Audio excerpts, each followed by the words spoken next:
Hey everyone, and welcome back to VFX5 once again.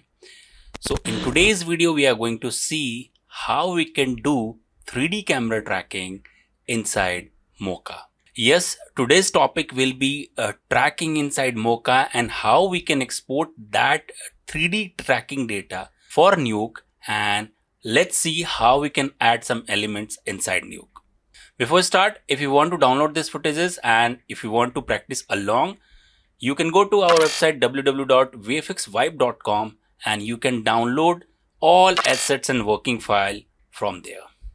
Okay, so let's jump to screen and let's see what we have. So here, as you can see, I have already done my tracking, but now for this example, what I'm going to do, I'm going to delete all my layers.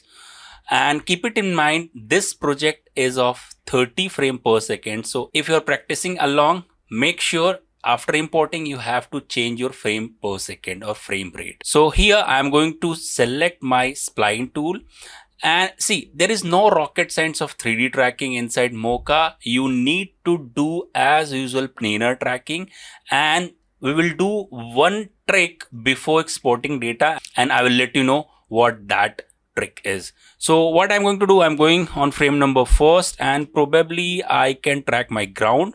So I'll click over here, probably something like that. You can start from anywhere, any planar surface, and let me switch off these two. So let me adjust few things, something like that. And probably I think this is good to go. After drawing my shape, if you want, you can match your perspective, and after, if you think it's all good, just hit track forward. What will happen, this pattern will track throughout the sequence, and once this is done, I'll let you know the next process. Same way, you can draw few more shapes because we don't want our tracking to be very bad or something. So if you want, again, if you want, you can adjust your planar surface, something like that. Again, you can say your planar surface is not matching. If you want, you can adjust this as per your ground. So it's not mandatory, but if you'll do, it's good. So try to match your ground perspective as much as you can, something like that. Now what I'm going to do, I'm going to switch off this icon. I don't want this tracking data to track in next shape as well. So I'm going to switch off this.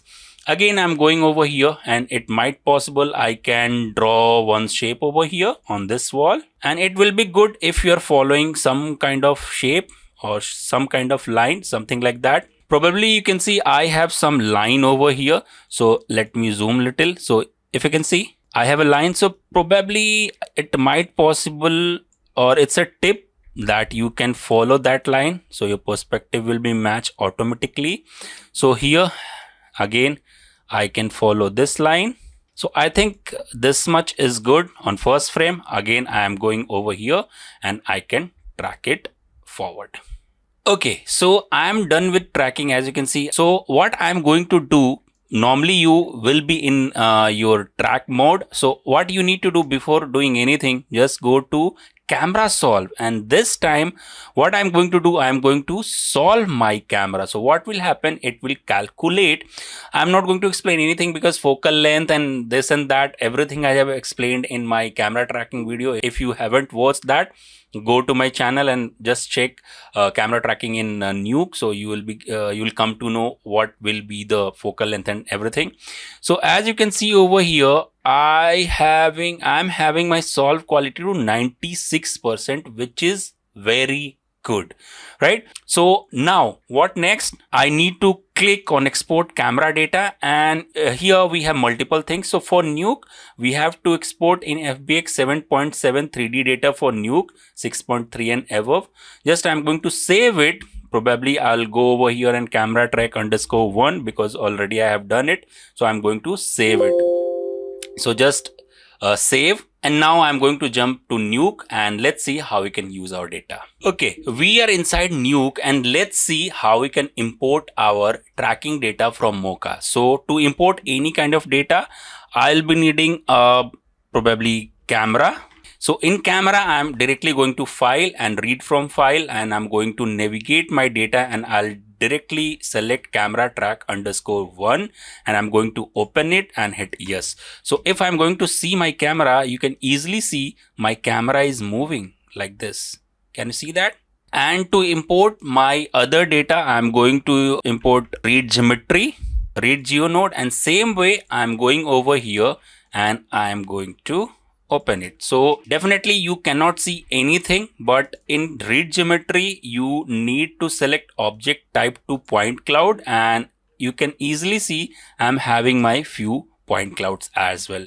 Apart from that, I'll be needing one scene node, and I'm going to connect my scene over here and over here. And also I'll be needing a node called scanline render. So let's see how we can use these data to add any kind of element. Okay, so I have an element over here. I have few graffiti kind of thing.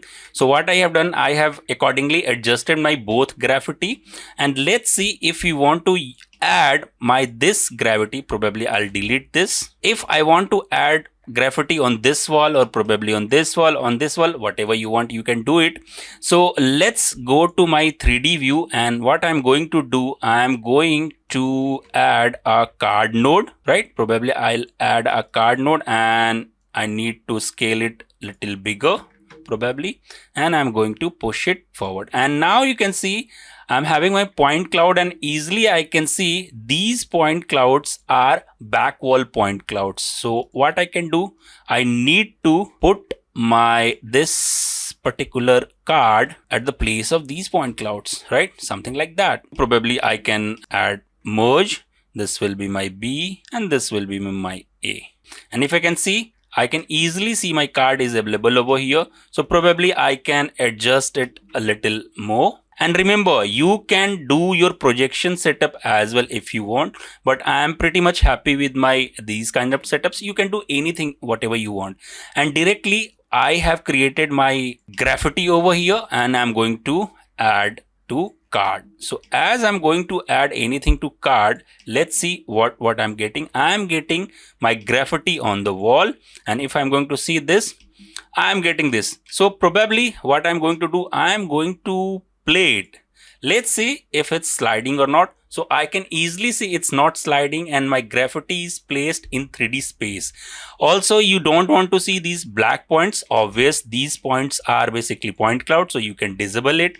Now let's match a little more. So what I can do, I can take a merge node in between this. So probably I can do this. Let's arrange our card a bit, and I can merge this and merge this.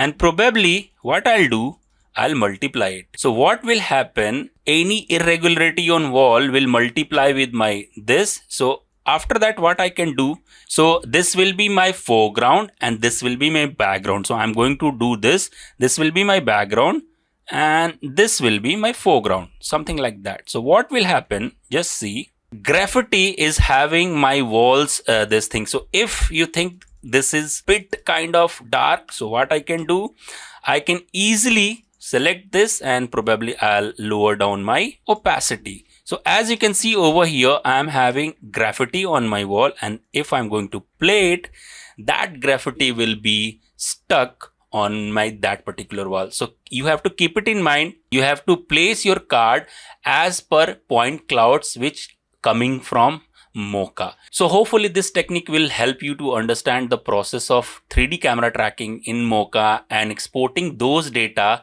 for Nuke, and you can use it as a 3D tracking data as well. So hopefully this video will help you to understand the process, and if you think that this video is helping you, please don't forget to like this video, share this video, and if you're new to this channel, please don't forget to subscribe. Also, if you want all assets used in this video, just go to our website www.vfxvibe.com and you can download it and you can start practice along. With this said, this is VFX Vibe signing off. Have a good day.